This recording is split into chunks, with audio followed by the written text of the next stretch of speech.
Encore, et ça continue à rentrer. Rien que pour la réunion de frères, tu vas être obligé de trouver une salle pour les frères seulement. Alors il faudra mettre toujours, pour le moment, les sœurs dehors, alors. Mais c'est le Seigneur qui va nous après nous. Que Dieu soit glorifié. Eh bien, nous allons passer un petit moment ensemble, les frères et même ceux qui peut-être ne sont pas encore frères, c'est-à-dire peut-être ceux qui ne sont pas encore, entièrement entre les mains de Dieu. J'avais, depuis la fin de la réunion de cet après-midi, je bénis Dieu pour ces âmes qui se sont levées encore cet après-midi, un nombre assez conséquent. Donc, une chose est certaine, c'est que Dieu y est. Et l'important, c'est que tu y sois. Pas la peine d'être 5000, comme au Vatican. Il vaut mieux être 10 à traverser 10, où Dieu y est. C'est des multitudes qui seront toujours avec Dieu. C'est ça l'important. Donc, j'avais une pensée dans le cœur depuis ce matin, depuis hier même, pour cette soirée, mais là, ça a changé. C'était la continuation de ce matin, mais voilà, Dieu a changé. Je pense que c'est Dieu qui a changé ça. Et bien nous passerons un moment dans ce que Dieu veut. Hein? Que Dieu soit glorifié. Nous lirons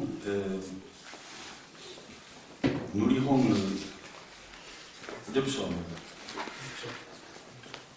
Nous lirons deux psaumes.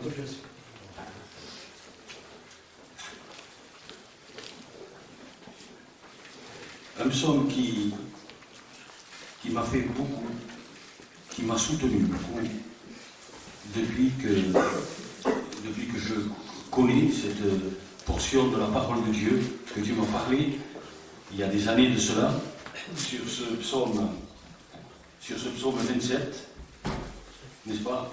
Eh bien, souvent, je me suis appuyé sur la parole de Dieu de ce psaume. Je l'ai souvent parlé aussi dans les églises, parce que ce qui m'a aidé quand j'ai eu des épreuves ou qu'il y a eu des complications dans ma vie, en pensant à ce psaume, il m'a réellement soutenu. Eh bien, ça continue, gloire à Dieu. Gloire à Dieu. Gloire à Dieu. Oui, gloire à Dieu.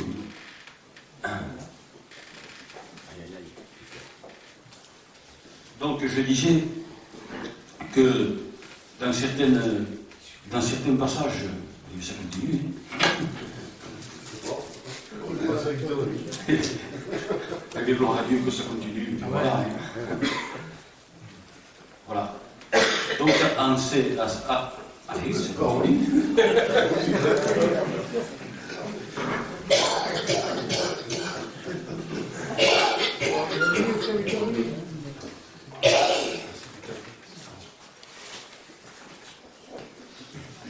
Je bénis Dieu quand c'est lui qui attire les âmes. Dieu soit loué.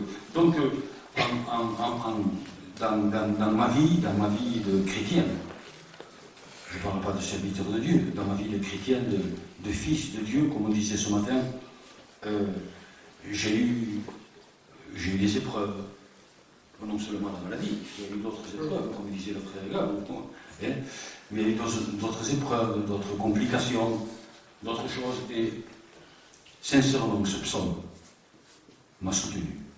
La parole de Dieu m'a soutenu. Parce qu'il y a quelqu'un qui peut nous soutenir dans les problèmes, dans les épreuves, hein, dans les difficultés.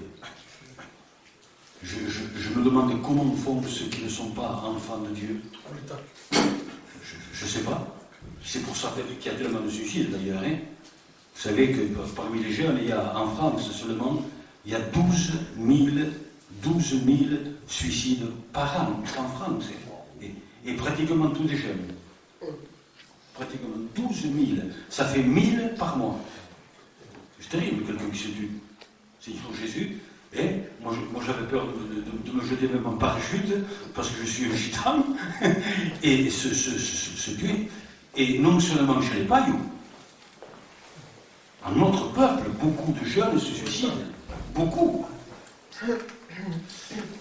Alors je blâme ceux qui n'ont pas la parole de Dieu pour les soutenir et pour les faire immerger de toutes choses. Hein, pour les sortir du puits. Du puits du problème, du puits de l'épreuve, du puits de la difficulté, n'est-ce pas? Lisons-le ensemble. C'est le psaume 27. L'Éternel est ma lumière et mon salut. De qui aurais-je crainte? C'est le contraire de ce qui se passe dans le monde maintenant. Le monde est angoissé. Le monde a peur. Le monde a peur, pas seulement du lendemain, le monde a peur du tout à l'heure. Hein? Et c'est un réconfort pour les enfants de Dieu terrible. L'Éternel est ma lumière et mon salut. De qui aurais-je crainte? L'Éternel est le soutien de ma vie. De qui aurais-je peur? Quand des ennemis s'avancent contre moi pour dévorer ma chair, et il y en a des ennemis, vous savez. Il y en a, réellement il y en a. Ce sont mes persécuteurs et mes ennemis qui chancellent et tombent. Si une armée se campait contre moi, mon cœur n'aurait aucune crainte. Si une guerre se levait contre moi, je serais malgré cela plein de confiance. Je demande à l'Éternel une chose que je désire ardemment. Je voudrais habiter toute ma vie dans la maison de l'Éternel Dieu pour contempler la magnificence de l'Éternel et pour admirer son temple. Et au verset 5, car il me protégera dans son tabernacle au jour du malheur. La parole de Dieu ici reconnaît qu'il peut y avoir du jour du malheur. Mais il dit, il me protégera dans son tabernacle.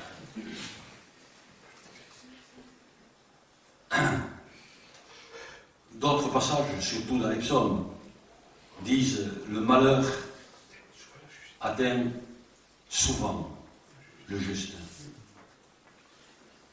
Mais l'Éternel la délivre toujours. Alléluia. Donc ici, pas de problème. Il y a le problème qui est en vue, il y a le malheur qui est en vue. Nous le relisons. Car il me protégera dans son tabernacle au jour du malheur. Il me cachera sous l'abri de sa tente. Il m'élèvera sur un rocher.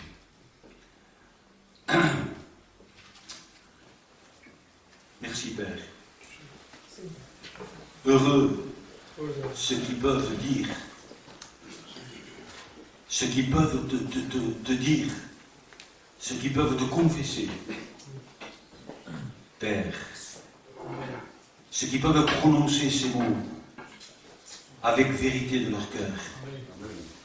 Père, le Dieu qui peut tout, le Dieu créateur, le seul Dieu de l'univers, Père, Seigneur, si dans cette salle de jeunes, Tu sais, toi tu connais tout, tu vois tout. Tu connais chacun de nous, celui qui t'appartient, mais aussi celui qui ne t'appartient pas. Et s'il y en a un qui ne peut pas dire, Père, qu'en partant d'ici, Seigneur, il puisse prononcer ces paroles de bonheur, de réconfort, de confiance, au nom de Jésus. Amen. Donc voici comment commence ce psaume. L'Éternel, qui sait qu'il a écrit sous l'inspiration de la dictée de Dieu, c'est le prophète David. David était roi, mais c'était un très très très grand prophète. Tous ceux qui ont annoncé Jésus, c'est les plus grands prophètes, c'est eux.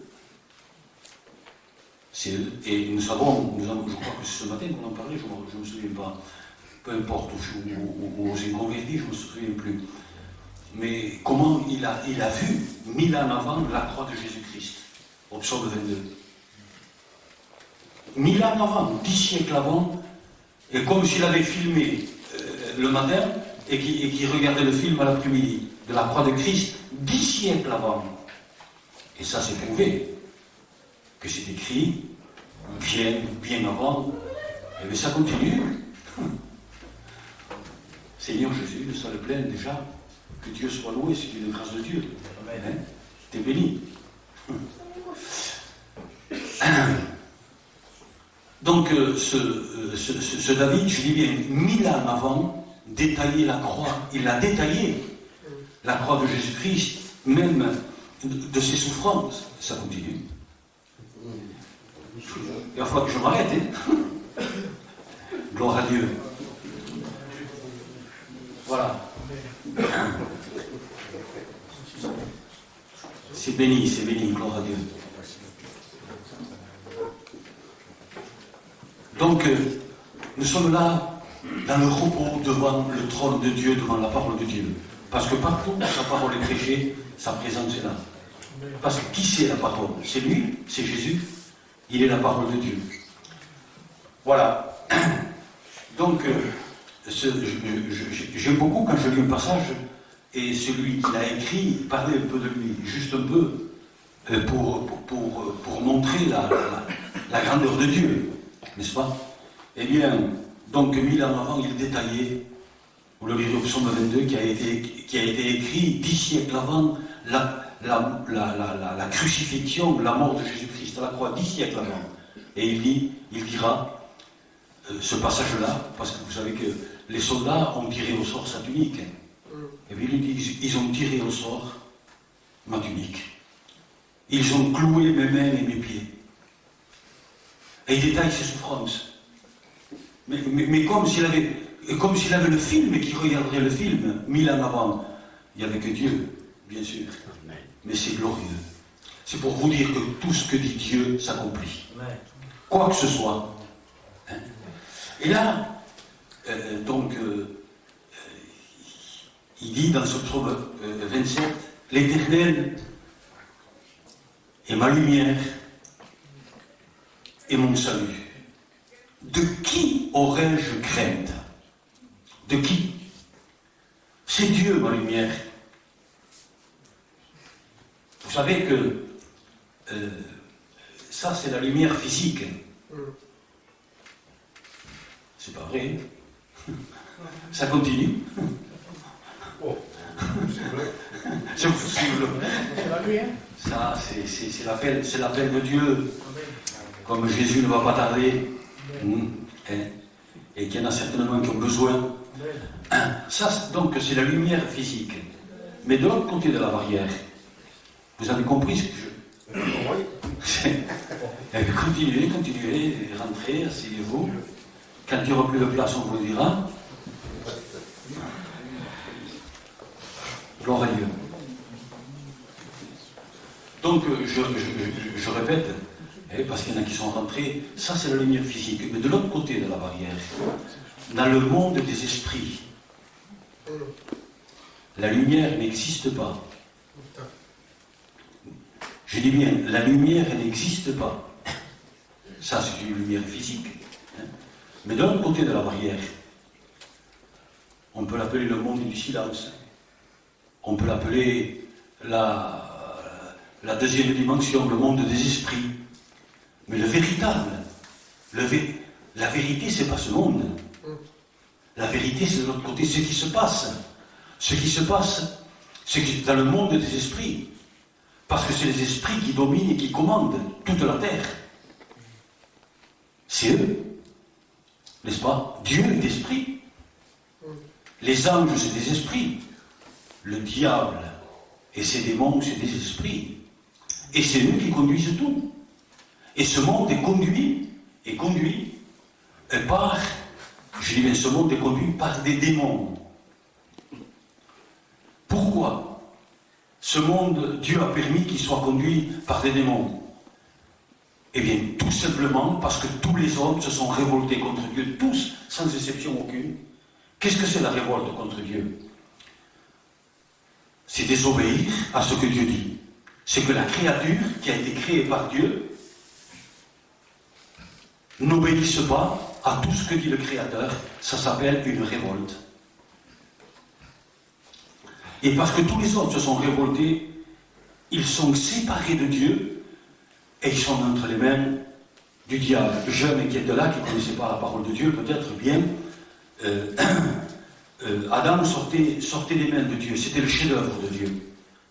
J'ai dit bien, il a créé le soleil, les étoiles, il a créé les animaux, la verdure, l'oxygène, n'est-ce pas, la petite pâquerette des champs sauvages. Il a créé les arbres, il a créé le platane, le chêne, tout ce que vous voudrez, le poirier, le cerisier. Il n'y en aurait pas sinon, hein. Ils sont sortis. Hein. Il a tout créé. Mais le chef-d'œuvre de Dieu, la dernière création de Dieu, ça a été l'homme. Mais il lui a dit, je te donne tout. Mais le jour où tu désobéiras, tu mourras. Tout a commencé là. Il lui a parlé de la mort physique, bien sûr, mais de la mort spirituelle. Qu'est-ce que c'est la mort spirituelle? Être séparé de Dieu. C'est la pire des choses, l'horreur la plus grande pour une créature ou pour un homme, c'est être séparé de Dieu. C'est ça. C'est ça. S'il est séparé de Dieu, il est entre les mains des démons. Nous n'avons pas le droit, comme on disait cet après-midi, je crois, les serviteurs de Dieu, de cacher la vérité. Si nous ne l'annonçons pas, nous la cachons. Mais nous aurons des comptes à rendre à Dieu. Ceux qui seront jetés dans les ténèbres, ça sera nous. Hein. Parce que nous n'avons pas éclairé les autres, nous ne les avons pas aimés pour leur dire la vérité. Donc, donc il y a la séparation d'avec Dieu, c'est ce qu'a voulu dire Dieu à Adam. Et puis il l'a chassé immédiatement de sa présence. Il vivait en paix, il ne connaissait pas l'angoisse, il ne connaissait pas la crainte, il ne connaissait pas la peur, il ne connaissait pas la déprime, il ne connaissait pas le péché, il ne connaissait rien que le bonheur, la félicité. Il n'avait pas besoin de travailler de ses mains, il n'avait besoin de rien faire, rien. Mais le jour où il a désobéi, tout s'est cassé, tout s'est cassé. Dieu l'avait averti. Il était tombé dans les ruses du diable. Mais quand le diable ruse quelqu'un, c'est pour l'avoir à lui.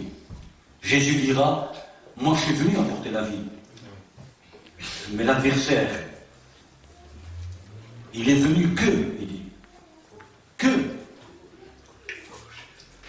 que pour une chose,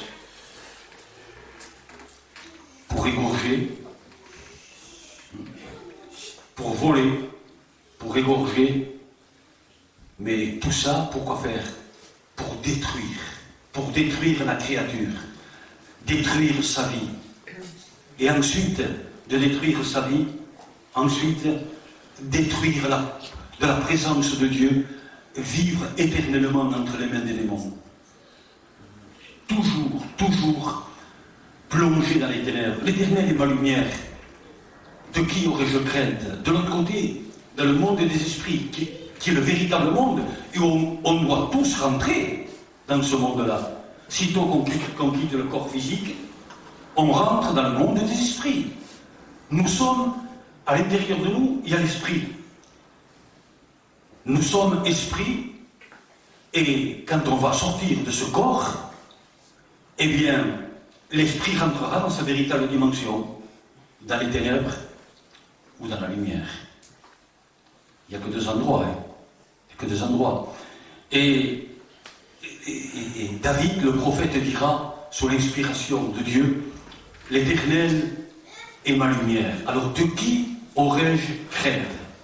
De qui? C'est lui ma lumière. Et de l'autre côté de la barrière, dans le monde des esprits, la lumière n'existe pas. C'est les ténèbres. Dieu seul est lumière. Amen. Alors vous comprenez pourquoi David va dire de qui aurais-je crainte? Lui-même est ma lumière. Il est lumière et il est ma lumière. Dieu seul est lumière. L'adversaire habite dans les ténèbres. C'est pour ça que Jésus l'appelle, comment? Le prince des ténèbres. C'est vilain les ténèbres. Personne n'aime les ténèbres. Mais le peuple gitan, en particulier, n'aime pas les ténèbres. Que veut dire ténèbres? Obscurité totale, complète et absolue. La nuit absolue, c'est vilain les ténèbres. Alors, David va dire, l'Éternel est ma lumière. De qui aurais-je crainte? C'est Dieu lui-même qui est lumière, qui est ma lumière. Je peux être tranquille. Il est lumière et il est ma lumière. Alors de qui aurais-je crainte? Est-ce que tu sais réellement? Est-ce que tu crois? Est-ce que tu le réalises? Est-ce que tu vis que Dieu, que ce Dieu terrible, redoutable et glorieux est ta lumière? Réellement? Est-ce que c'est vrai que tu le vis? Est-ce que tu peux dire comme David, l'Éternel est ma lumière? Celui qui l'annonce ici, avec vérité, il peut dire. Celui qui est là derrière cette estrade, l'Éternel est ma lumière. Il est ma lumière. Ça veut dire par là aussi. Ça veut dire par là, non seulement dans cette vie ici, hein, je suis dans la véritable lumière, et tous les enfants de Dieu, n'est-ce pas? Mais ça veut dire aussi, quand je vais quitter ce corps, quand? J'en sais rien. Toi non plus, hein? On ne sait pas. On ne sait pas. C'est pas parce qu'un est jeune et l'autre est vieux que le vieux, ça serait une logique, bien sûr. Mais c'est pas parce qu'un est jeune et un est vieux que le vieux va partir plus vite que le jeune, c'est pas vrai. Au contraire, le jeune est davantage à la merci de certaines choses. Hein, vous m'avez compris ce que je veux dire. Hein? Surtout qu'ils sont entre les mains de l'adversaire. Donc l'Éternel est ma lumière. Ma lumière, de qui aurais-je? Je fais que le répéter, n'est-ce pas? Parce qu'il faut bien que ça rentre dans les cœurs. Je vais vous donner cette soif, cette envie de pouvoir dire à quelques-uns peut-être qui ne peuvent pas le dire, je veux que Dieu soit ma lumière. Et ici même, cela est possible. Ici même, Dieu peut devenir ta lumière. Et tu peux dire, je parle pour ceux que Dieu n'est pas sa lumière. Dieu seul connaît, n'est-ce pas? Alors il peut dire, de qui aurais-je crainte? Ceux dont Dieu n'est pas la lumière, qui ne peuvent pas le certifier, le témoigner, le vivre, quand ils vont quitter cette terre, ce soir, demain, dans 50 ans, je ne sais pas, peu importe, il faut la quitter. Me faire arracher, là, maintenant ou dans 15 jours, hein, il faut me la faire arracher. Et la mort, c'est ça. Hein. Et on ne sait pas quand elle arrive. Hein. Et je n'ai pas que me le voie, hein. Elle rentre, mes amis, elle n'avertit pas, elle rentre chez le général, et elle rentre chez le simple soldat. Hein.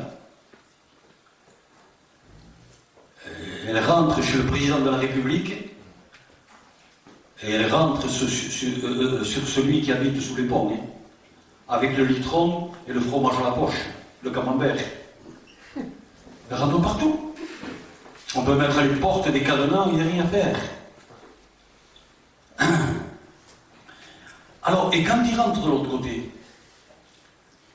automatiquement il va se présenter devant Dieu. Et la Bible déclare, les Saintes Écritures déclarent, la parole de Dieu déclare qu'il dira à ses anges,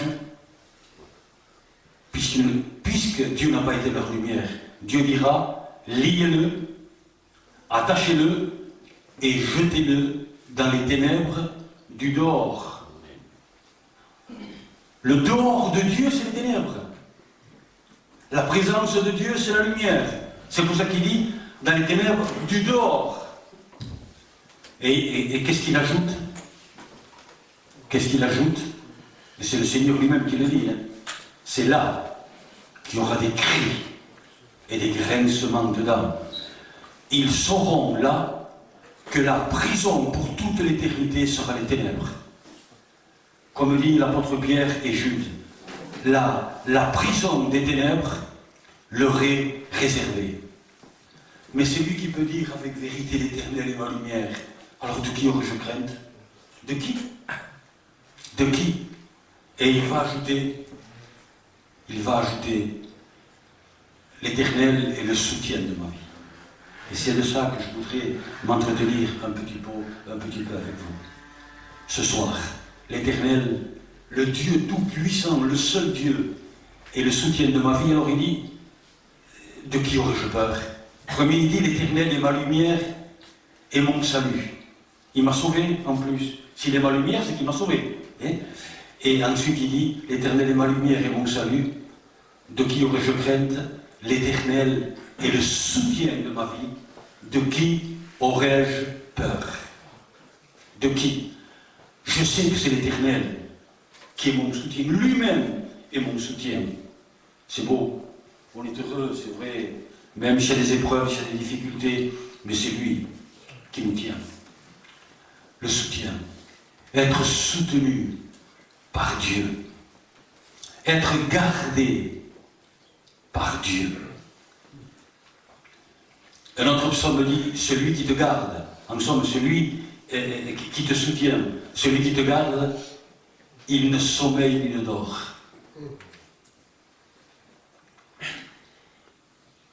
Mon père, je sais qui m'aurait gardé. Il se serait battu avec n'importe qui pour me garder, comme tous les pères. Hein? Mais quelquefois, il s'est endormi, quand j'étais petit. Mais ce Dieu-là, la parole de Dieu déclare, il ne sommeille ni ne dort. Celui qui te garde. Alléluia. Tu es heureux, mon frère. L'Éternel est le soutien de ma vie. Qu'il est heureux, celui qui peut dire ça. Quand des ennemis s'avancent contre moi, il dit, pour dévorer mes chairs, c'est eux qui reculent, chancer les tombes. Parce que l'Éternel est mon soutien.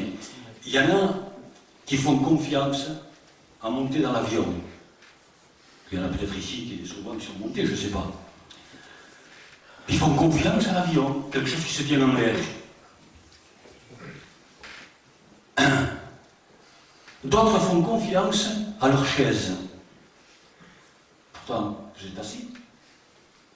Vous avez fait confiance, non? Sinon, vous ne serez pas assis. Hein? Mais quand c'est Dieu qui me soutient, je ne vais pas lui faire confiance. C'est pour ça qu'il dit, de qui aurais-je peur? L'Éternel est le soutien de ma vie. Quel malheur pour qui l'Éternel n'est ni la lumière, ni leur soutien. C'est la chose la plus horrible. C'est la chose... Il n'y a pas de mots. Les films de Dracula, c'est des anges à côté. Le malheur, c'est celui qui n'a pas Dieu comme soutien. Mais qu'est-ce que nous sommes? La Bible dit que nous sommes qu'une vapeur qui apparaît et qui disparaît. Qu'est-ce que nous sommes? Nous sommes à la merci de n'importe quoi et de n'importe qui. Des millions de démons nous entourent. Mais pourquoi vous pensez? Nous sommes ici, nous nous entretenons pendant encore peut-être un quart d'heure, allez, 10 minutes. Pourquoi vous pensez qu'il y a la violence dans le monde? Vous avez vu la violence qu'il y a partout? Hein? Où j'habite là, pourtant c'est un petit village. Les jeunes de 15 et 16 ans, ils ont le pétard à la poche. Un a voulu séparer d'eux qui se battaient, c'est des amis qui se battaient, et bien celui qui se battait s'est tourné vers lui et l'a planté. Bien sûr qu'il est en prison, bien sûr, mais l'autre est mort, il a traversé le cœur. Uniquement parce qu'il voulait séparer avec deux copains qui se battaient. Je vous dis, des gosses qui se promènent avec un pétard, comme on dit en gitan, la pousca. Mais pourquoi? Mais pourquoi? Mais parce que c'est les démons qui conduisent la danse. Hein? Mais pourquoi vous pensez qu'il y a la drogue qui tue des jeunes? Comme il s'est passé à Marseille. 2 frères qui habitaient chez eux, chez leur père et chez leur mère. Je voulais témoigner déjà, je crois. 2 jeunes gitans espagnols. Un matin, le frère ne trouvait plus son frère, et le père et la mère s'y sont mis, ils n'ont pas trouvé. Ils ont ouvert les toilettes, et il était là, raide, mort par terre d'une overdose. Son frère, ils étaient que 2 frères, son frère, des poignées de cheveux comme ça, il s'arrachait. Mi hermano, il hurlait, mon frère, il hurlait à la mort. C'est facile de le dire, hein, de le vivre. Voir son petit frère là, de 18 ans, à cause de cette saleté. Mais qui croyez-vous? Qui croyez-vous qui conduit tout cela? Qui?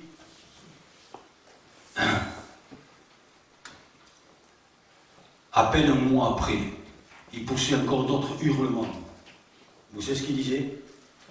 Ce qui a tué mon frère, ce qui a assassiné mon frère, je suis obligé moi aussi de me l'injecter. Je suis en manque, je dois me l'injecter. C'est le malheur des mères partager la piqûre avec des enfants de 10 ans. Et attention, chez les gitans, hein, que moi je croyais que c'était impossible que les gitans en arrivent là. Pour moi, je croyais que c'était impossible. Mais comment? Pourquoi tout cela? Pourquoi toute cette violence? Pourquoi 12 000 jeunes, tous les ans se suicident, 1000 par mois? Mais vous vous rendez compte? 1000 par mois, en France seulement. Dernièrement à Bordeaux, un jeune gitan, il fallait voir, un beau gars tout jeune. Ils l'ont cherché, ils l'ont trouvé au garage pendu. Mais qu'est-ce que c'est tout ça? Au nom de Jésus, que les yeux des jeunes s'ouvrent sur la vérité. Si l'Éternel n'est pas ma lumière et mon salut, si l'Éternel n'est pas le soutien de ma vie, celui qui me garde, celui qui me conduit, celui qui me protège, alléluia, dont les yeux sont toujours là pour garder et protéger ses enfants. Que son Saint-Nom soit glorifié. Alléluia. Quelle protection. Amen. Quelle protection. Pourquoi vous pensez tout cela? Qui arrive tout cela? Mais pourquoi? Encore, vous allez dire, ça ne me regarde pas. Mais quand même, quand je l'ai vu à la télé, j'ai pleuré.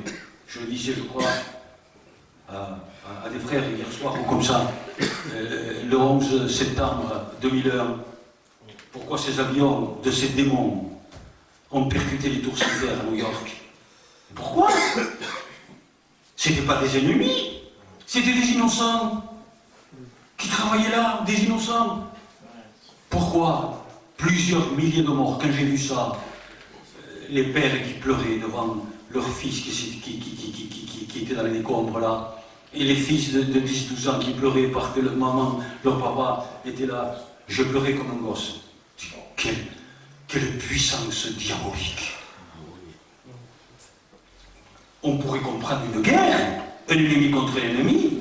On pourrait comprendre une bataille entre 2 ennemis. Mais tuer des innocents. Et se tuer lui-même pour tuer. Ils se mettent au lieu de marcher des femmes, des enfants, des vieillards, et ils se font exploser. Mais pourquoi?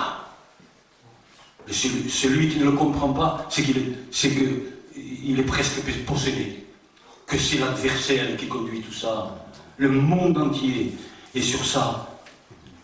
Et je voudrais vous dire ce soir ce qu'un ange a dit à Lot, à un neveu d'Abraham. Sauve-toi pour ta vie. C'est ce que je voudrais te dire à toi aussi ce soir. Sauve-toi pour ta vie. Tu peux te sauver. Tu peux échapper à tout cela en te tournant vers Dieu, en lui demandant pardon, en appelant Jésus à ton secours. Alléluia. Pour qu'il te prenne entre ses mains. Alléluia. Pour l'aimer, pour le suivre et pour qu'il te garde. il ne sommeille ni ne dort, celui qui te garde. Alléluia, l'Éternel est ma lumière et mon salut. De qui aurais-je crainte? L'Éternel est le soutien de ma vie. Vous êtes heureux, vous êtes baptisés, vous êtes heureux. L'Éternel est le soutien de ma vie. De qui aurais-je peur? C'est lui. C'est lui le soutien de ma vie. Et vous savez ce qui est arrivé pour cette histoire pour Santerre à New York au mois de septembre 2001. Vous savez ce qui est arrivé à des chrétiens. Les frères le savent. Eh bien, il y a 30 chrétiens. 30. Et tous appartenaient à la même église de David Wilkerson. Celui qui est venu des Rhingoman à Paris. C'était lui le pasteur, n'est-ce pas? Avec d'autres pasteurs, bien sûr. Quelque temps avant,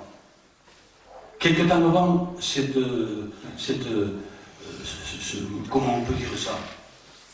C'est pour ça que je vous dis que les films de Dracula, c'est des anges. Hein? Les Frankenstein, c'est des anges, c'est rien du tout par rapport à ça. Quelque temps avant, l'église de David Wilkerson, il s'est passé quelque chose. Pendant un grand moment, plus personne n'a pu prier. Plus personne. Le deuxième jour, ou la deuxième fois, ou la troisième fois que c'est arrivé ça, ils étaient bloqués. Et David Wilkerson savait que quelque chose allait arriver.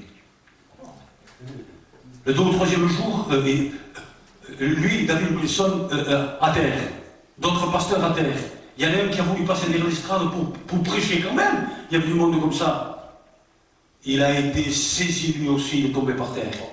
Sans savoir pourquoi. Alors les pasteurs savaient que quelque chose devait arriver et ils ont prié. Alléluia. Celui qui te garde. Celui qui te garde. Il ne sommeille ni ne dort. Et le jour, à la minute que ceci est arrivé, il y avait 30 chrétiens qui travaillaient là. Pas deux. 30 qui travaillaient autour Santerre. Les autobus en panne. Les métros en retard qu'ils devaient prendre. Il y a plein de trucs que le frère connaît, puisqu'il a été, et que j'ai entendu aussi. Plein d'autres qui savaient, ils sont arrivés. Mais quand tout était par terre, les 30 sauvés sur toute la tour Santerre. Oui, c'est celui-là qui est ma lumière et mon salut. De qui l'Éternel est le soutien de ma vie. De qui aurais-je peur? Il ne dort mais sommeille, celui qui te garde. Alléluia. Amen. C'est pour ça qu'il peut dire même, si une armée se campait contre moi, putain, une armée contre lui tout seul, hein. Il fallait qu'il soit botch, fou et Caliglo, les trois choses. Mais il dit, mais je serai malgré cela rempli de confiance. L'Éternel le soutien de ma vie. Je ne craindrai pas. C'est ce que je voulais vous dire ce soir. Jeune, ou moins jeune, dont Dieu n'est pas votre lumière et votre salut. Dont Dieu n'est pas le soutien de votre vie. Vous êtes seul, seul parmi des millions de démons. Vous êtes tout seul. Tu peux avoir 30 cousins. Tu peux avoir 10 frères. Tu peux avoir 150 copains. La vérité, c'est que tu es tout seul. Si Dieu n'est pas ta lumière et ton salut, si Dieu n'est pas le soutien de ta vie, tu es tout seul. Tout seul, exactement comme à la mort. Comme on disait cet après-midi peut-être.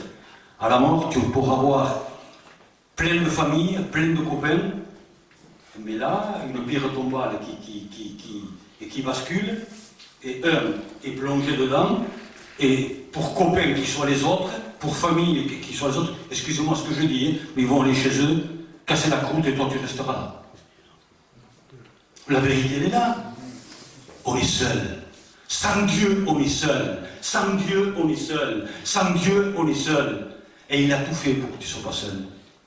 Lui, il est resté le Fils de Dieu, Jésus, tout seul à la croix.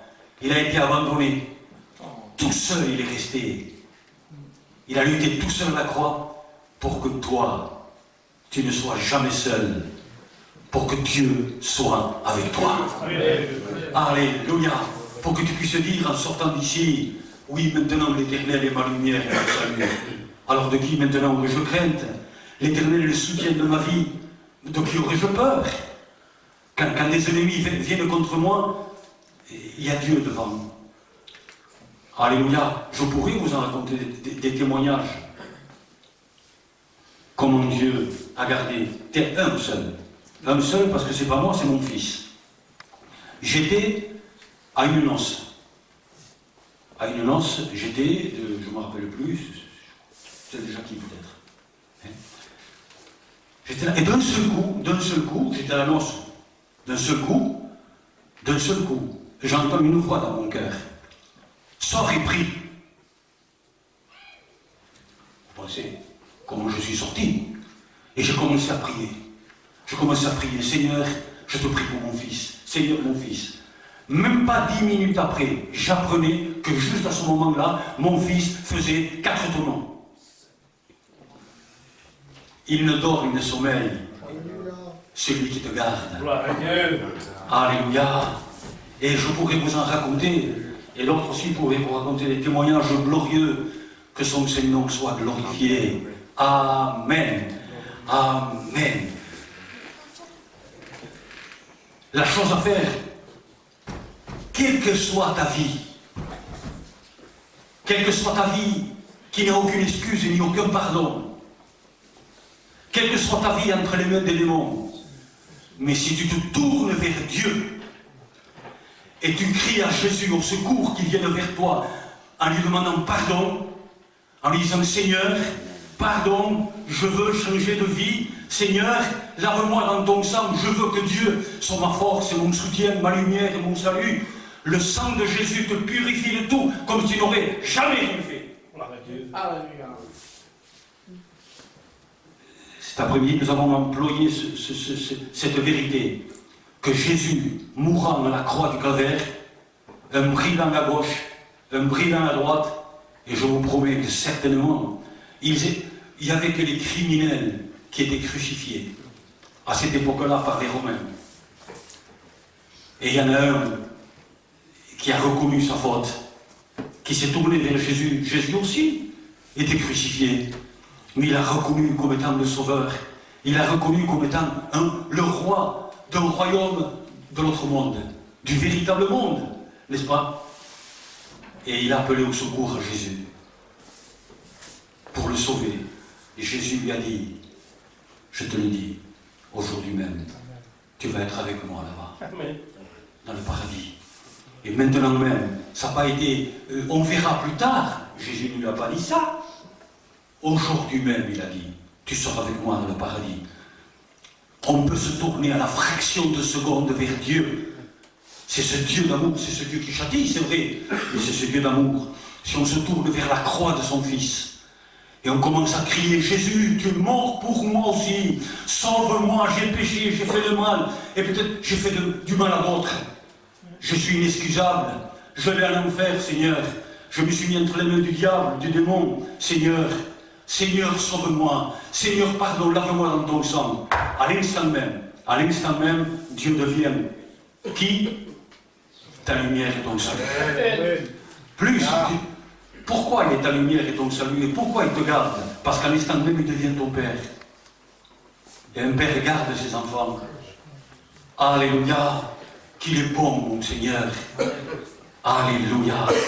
Que Dieu soit glorifié. Ce soir, Dieu t'appelle. Dieu t'appelle. Pour nous, c'est bon. Pour les chrétiens, ils nous réjouissent. Ils nous font voir la vérité encore plus. Ils nous rappellent la vérité, on est heureux. Mais pour les autres qui ne lui appartiennent pas, alléluia, ce soir même, que tu appartiennes à Dieu. Que Dieu soit avec toi. Que tu t'en ailles chez toi, mais avec Dieu. Que tu t'en ailles chez toi avec le pardon de tes péchés, que tu t'en ailles chez toi, lavé, purifié, dans le sang qui a coulé le long du corps de Christ à la croix du Calvaire, pour que tu t'en ailles chez toi avec Dieu, pour que tu t'en ailles chez toi avec Dieu chez toi, pour que tu t'en ailles chez toi avec Jésus-Christ, pour que tu t'en ailles chez toi avec le Saint-Esprit. Alléluia. Et que tu puisses dire, quand tu vas te mettre dans le lit, combien j'aime ce passage-là. Depuis que je le connais, je ne fais que le citer. Et que tu vas peut-être t'endormir. Et on ne sait pas si on va se réveiller. Mais puisque Dieu est avec toi, tu peux dire, je me couche, je m'endors en paix. Amen. Car toi seul, ô Éternel, tu mets la sécurité et la bonne demeure. Alléluia. Amen. Voilà donc pour ce soir. Peut-être Dieu l'a voulu ainsi. Peut-être pour un. Je ne sais pas. Mais si c'est pour un, avec les autres serviteurs et les chrétiens, nous nous réjouissons. Amen. Jésus a dit, je laisse les 99 pour aller vers la brebis perdue. Le ciel est en fait pour eux. Ils connaissent les puissances diaboliques, comme ils veulent ruiner une âme, comme ils veulent les jeter à l'enfer pour l'éternité. Alors quand il y en a un qui se tourne vers Dieu pour être sauvé par la croix de notre Seigneur Jésus-Christ, eh bien le ciel est en fait. Amen.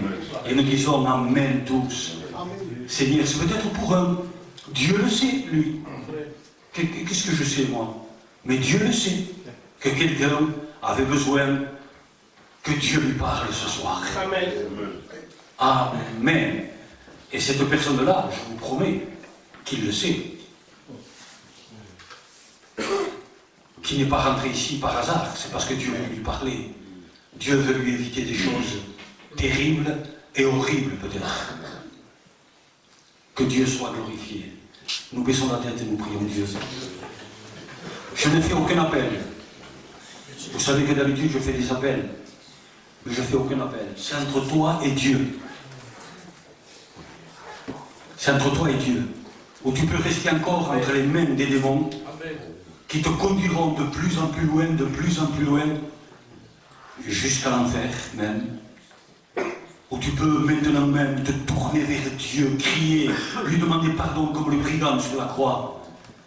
Et lui dire, Seigneur, je mérite l'enfer. Je ne mérite pas que tu me pardonnes. Je ne mérite pas que tu me laves dans ton sang. Mais tu l'as fait, Seigneur. Tu l'as fait, Seigneur. Alors je te demande pardon. Jésus, sauve-moi, Seigneur. Sauve-moi ce soir. Je veux t'appartenir. Je veux tout balancer par-dessus bord. Mon Seigneur, je veux immerger de tout cela. Je veux sortir du puits. Mon Seigneur et mon Dieu. Seigneur, je veux t'appartenir ce soir. Amen. Amen. Bitch, s'il te plaît. Je voudrais que tu viennes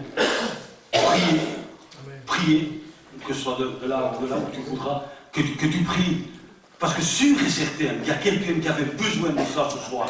Amen. Sûr et certain, Dieu l'aime et veut le sortir de là. Amen. Mais il ne peut pas toucher à ta volonté. Amen. Il faut que par ta volonté, tu te tournes vers Dieu. Alléluia. Alléluia. Alors, prie pour qu'il y ait ce soir des âmes qui ont passé des ténèbres, comme dit la parole de Dieu, à la lumière de la mort spirituelle, à la vie et de la puissance de Satan à Dieu. Seigneur, combien je